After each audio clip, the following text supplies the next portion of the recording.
É isso aí, alô você, tudo bem? Professor de Cler está de volta para corrigir as questões de legislação tributária que foram cobradas na prova do ISS de Campo Grande, para o auditor fiscal da Prefeitura de Campo Grande. Esse curso eu dividi com o professor Rafael Vilches, eu fiquei com a parte de IPTU, ITBI e ITR. Então eu vou corrigir as questões que versaram sobre esses tributos, tá?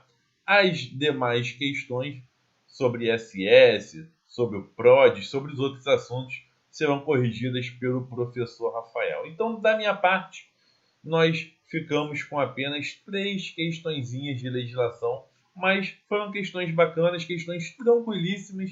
Uma, inclusive, eu cobrei o assunto no nosso simulado, no simulado do portal Silvio Santos.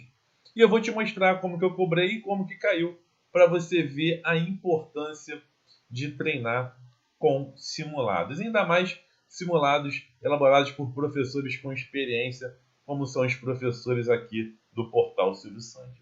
Tá bom? Pessoal, olha só. As questões de minha responsabilidade são a 100, a 102 e a 108. As 3 questões aí que versaram sobre os assuntos que eu ministrei. Tiveram questões sobre o Código Tributário Municipal, questões tranquilas que poderiam ser resolvidas aí com a base do Código Tributário Nacional, que você estuda em Direito Tributário, com base no CTN, né? E outras não, outras tinha que ter estudado a lei. Por exemplo, olha aqui a questão de número 100, questão sobre o ITR, Imposto sobre a Propriedade Predial e Territorial Rural. O ITR, você sabe, ele é de competência da União e pode ser cobrado e fiscalizado pelos municípios. Nesse caso, os municípios ficarão com 100% da arrecadação. Mas o cadastro dos contribuintes do ITR, ele é administrado pela Secretaria da Receita Federal. E havendo algumas situações, essas situações devem ser informadas, comunicadas obrigatoriamente à Secretaria da Receita Federal. Que situações são essas?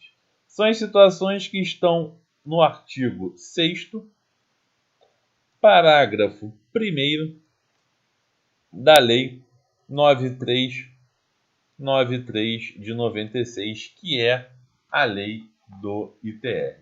Então, esse artigo aqui é a fundamentação legal da questão. Olha a lei aqui, ó. A lei do ITR é essa, 9393 de 96. Então, no artigo 6º, a gente tem o seguinte. Ele fala da DIAC, que é o documento de informação e atualização cadastral do ITR. No prazo de 60 dias, as seguintes alterações devem ser comunicadas à Secretaria da Receita Federal. Que alterações são essas? Desmembramento, anexação, transmissão do imóvel por alienação da propriedade ou dos direitos a ela inerentes a qualquer título, sucessão causa-morte, cessão de direitos e constituição de reservas ou usufruto. Essas 6 situações obrigatoriamente devem ser comunicadas no prazo de 60 dias, contados a partir de sua ocorrência, à Secretaria da Receita Federal. E aí, o que a banca fez na prova? Ela botou aqui, ó, cessão de direitos, sucessão causa-morte, anexação e desmembramento. Tá tudo aqui. Ó, desmembramento, anexação, sucessão causa-morte e cessão de direitos. Esses são os 4 que foram cobrados na questão. Mas não está aqui o famoso esbulho possessório, que é quando ocorre a perda da posse. Tá ok?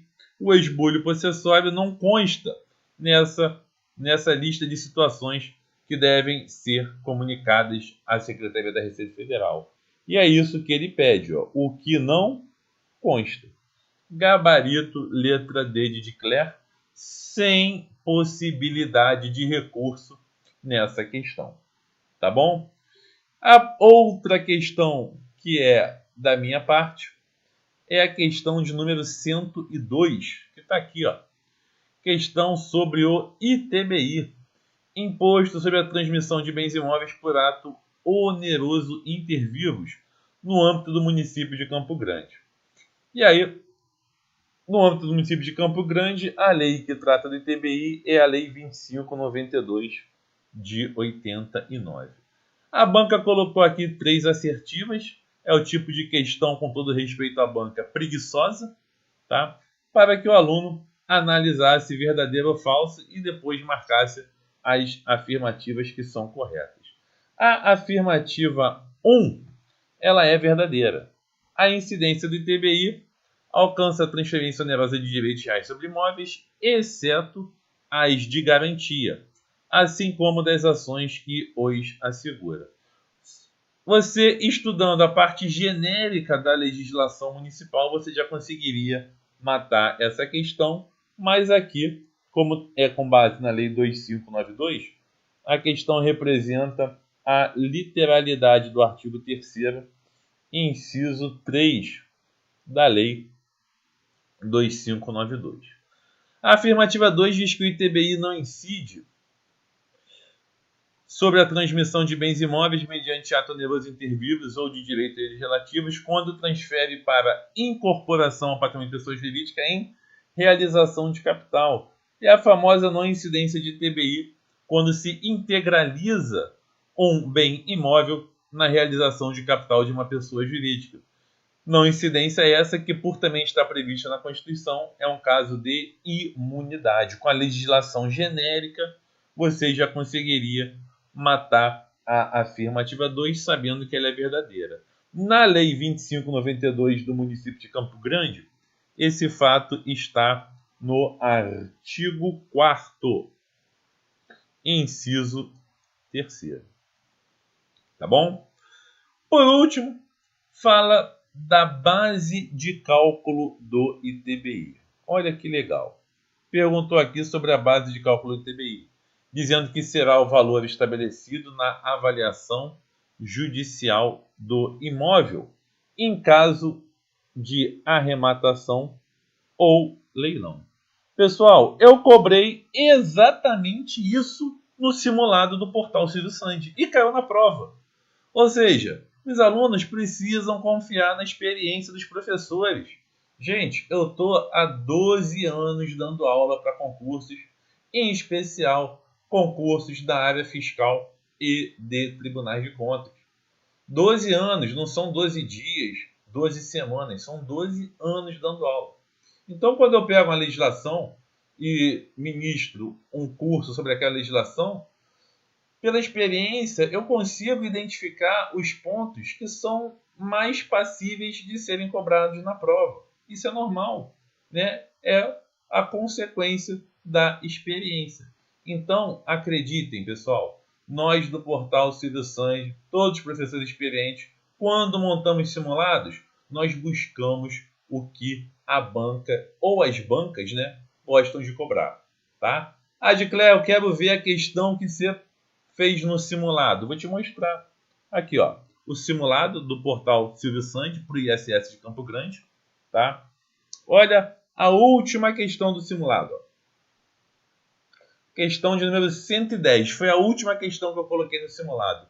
Eu coloquei assim: acerca da Lei 2592 de 89, que instituiu o ITBI no município de Campo Grande, a base de cálculo será o valor avaliado do imóvel, exceto na seguinte situação. Por quê? Porque na Lei 2592, o artigo 10, parágrafo 3º, ele diz o seguinte, ó, ele fala em 9 casos, dizendo, 9 não, que o 2 está revogado, né? Então são 8 casos, dizendo em quase todos eles que a base de cálculo do ITBI seria o valor avaliado do bem. Em quase todos eles, o legislador falou sobre o valor avaliado. Mas, no primeiro caso da arrematação ou leilão, ele falou de preço pago. Então, eu tenho uma tendência, isso aqui é uma tendência, e tenho uma situação que é exceção. Pessoal, é muito provável que o examinador vá cobrar a exceção na prova. E foi isso que aconteceu. Olha aqui, ó. Na arrematação ou leilão, realizado em processo judicial, a base de cálculo do TBI será o valor da avaliação judicial? Não, não será. Está errado. O valor da base de cálculo do TBI será o preço pago na arrematação ou no leilão. Então, está errada a afirmativa 3, que foi cobrada no nosso simulado. Eu fico muito feliz com isso. Senhores, eu fico extremamente feliz quando eu acerto uma questão da prova. Eu já passei no meu concurso, então a minha felicidade pessoal em termos de concurso já ocorreu quando eu passei. Agora eu fico feliz quando eu acerto uma questão num simulado, quando eu vejo um aluno mandando mensagem dizendo: professor, fui aprovado, vou tomar posse dia tal. Eu fico muito feliz com isso. Agora minha felicidade se restringe em termos de concurso a vocês. Então, senhores, me ajudem a ser feliz. Eu quero ser feliz com o sucesso de vocês. Beleza? Com isso, ó, afirmativas 1 e 2, verdadeira, 3 falsa, gabarito, letra D de Claire. Tá bom? Mais uma questãozinha aqui de minha responsabilidade é a de número 108. Cadê ela? Cadê ela? Questão 108. Olha só. Outra questão sobre o ITR. Outra questão sobre o ITR. Vamos nessa. Questão de número 108. Novamente, 3 afirmativas, mais uma questão do tipo preguiçosa. Com todo respeito à banca, obviamente, é só uma forma de adjetivar a questão. Não estou dizendo que o examinador é preguiçoso, é a questão que é. Tá bom? E aí, vamos analisar aqui 3 afirmativas. Primeiro, o ITR incide inclusive sobre imóvel declarado de interesse social para fins de reforma agrária, enquanto não transferida à propriedade, exceto se houver emissão prévia na posse. Isso é verdadeiro. É a letra da lei do artigo 1º, parágrafo 1º da Lei 9393 do ITR. Vamos ver a lei? Artigo 1º, parágrafo 1º. Olha lá. O ITR incide, inclusive, sobre imóvel declarado de interesse social para fim de reforma agrária, enquanto não transferido da propriedade, exceto se houver emissão prévia na posse. Literalidade, tá? Literalidade. Continuando. 2. A concessão de incentivos fiscais e de crédito rural, em todas as suas modalidades, bem como a constituição das respectivas contrapartidas ou garantias, correspondente aos últimos 5 exercícios. Pessoal, não vou terminar de ler não, isso aqui está tudo verdadeiro, tá? Representa a literalidade do artigo 20 da Lei 9393. Olha o artigo 20 aqui. Artigo 20. Tá? Fala dos últimos 5 exercícios, concessão de incentivos fiscais. Então, ele foi integralmente reproduzido. E a terceira afirmativa, ela está errada, ela é falsa. Ela é falsa no momento que ela diz, independentemente de qualquer outro requisito adicional, é isento de ITR o imóvel rural compreendido em programa oficial de reforma agrária, caracterizado pelas autoridades competentes como assentamento. O que está errado? É porque depende do cumprimento de requisitos. O artigo 3º da Lei 9393, em seu inciso 1º, ele elenca requisitos que devem ser cumpridos. Cadê o artigo 3º? Aí, ó.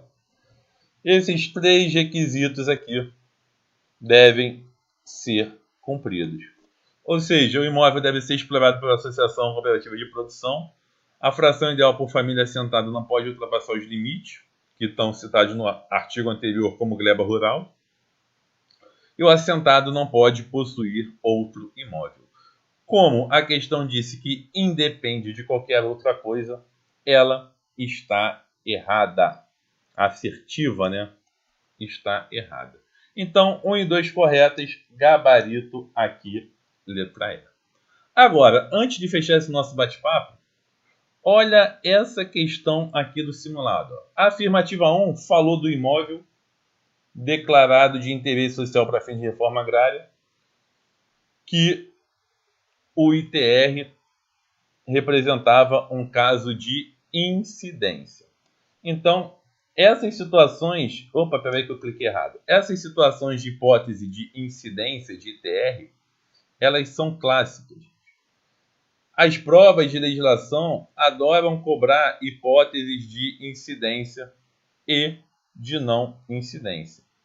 Então, estou achando aqui, ó, a questão que eu coloquei no simulado, que foi essa, ó.